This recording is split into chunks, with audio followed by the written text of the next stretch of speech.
Hello everybody, my name is James, hope you're doing well and welcome back to another video. And today we're going to be talking about the key talking points from sprint qualifying in China. If you enjoyed the video, make sure to leave a like and subscribe for more Formula 1 content, but let's jump straight into the video. So I think we all expected that McLaren would go into China and pretty much dominate this weekend. You know, they had such a dominant Grand Prix in Melbourne. They look a step ahead of everyone else. And you go to China and you kind of expect the same thing. And you look at Lando Norris in practice, he was like 0.6 faster than Leclerc in P2. So yeah, it definitely looked like McLaren had a real edge going into sprint qualifying, and it looked that way through SQ1 and SQ2. You know, while Ferrari looked fairly competitive and in the mix, it looked like McLaren just had the advantage. But then you go to SQ3 and everything changed. McLaren decided they were going to do their laps early, and Oscar Piastri put in a very good time. He did a 1:30.9. That was a really competitive lap time. But Norris, he was 0.4 down, made a small mistake in the middle sector. And crucially, when they went to do their second laps, both Piastri and Norris, you know, neither could really improve their lap time. In fact, Norris ended up bailing out of his lap time, and he actually ends up starting 5th because Ferrari and Red Bull and Mercedes were able to improve their times. You know, Mercedes got up there. Verstappen, he moved his way into P2. That was a fantastic lap from Verstappen, given all the issues Red Bull are facing. But Ferrari, they stepped it up. It was such a difficult Melbourne Grand Prix weekend for them, but they have come alive in China. They've looked competitive throughout the weekend, and they delivered when it really mattered, and Lewis Hamilton managed to go P1.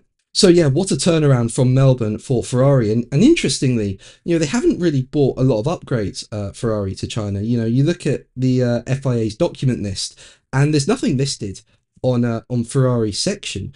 But they've definitely improved, haven't they? You know, the track surface is smoother. Ferrari have made some improvements. They've probably got that car in a better working window, lower to the ground where they want it. And Ferrari have just been able to really make the most of it. And as I say, Hamilton has got P1. And Hamilton couldn't believe it, could he? You know, he said on the radio, really?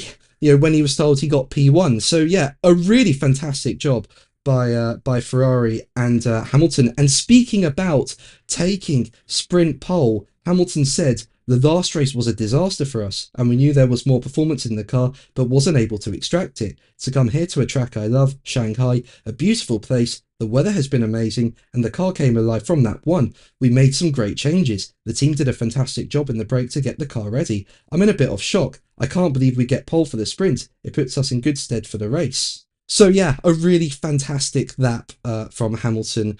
Leclerc couldn't quite match Hamilton. He ended up in P4 for the sprint, but still, to have a Ferrari in P1 and P4 is seriously impressive when you consider, you know, where the team were in Melbourne. And it's going to be very exciting tomorrow. You know, Hamilton on pole, Verstappen in second, Piastri in third, Norris down in 5th. Can he make his way through the order? It's going to be a very exciting sprint race. I can really feel it. It's going to be one to watch for sure. And speaking about Ferrari's chances in the sprint race tomorrow, Hamilton said, "I'm hoping we can hold on to it, but I think the McLarens are very fast, as is Max, but we're in a good position.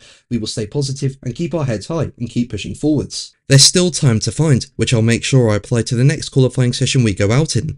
So yeah, as I say, it's going to be a really exciting race tomorrow. You know, I can feel it. I also want to give a shout out to Ollie Beerman. I think he did a fantastic job in that Haas. That Haas is, well, it feels like the slowest car on the grid. He got the car into P12, got it into SQ2. I think that's a fantastic result for him. So well done to him. I think, though, one driver, you know, that's going to, you know, be really down is Liam Lawson. He went last in sprint qualifying.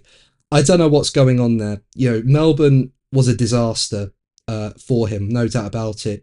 You know, he had no pace all weekend and he ended up retiring from the race. He wanted to bounce back in China, of course, but still, Lawson has got, you know, no pace. He's qualifying last while Verstappen, his teammate, is in P2. So there's something not right there. And, you know, Lawson, you know, is facing a really difficult Grand Prix weekend now. But that's going to be the video from me today. Thank you ever so much for watching. Make sure to like and subscribe for more videos, and until the next one, take care. Bye.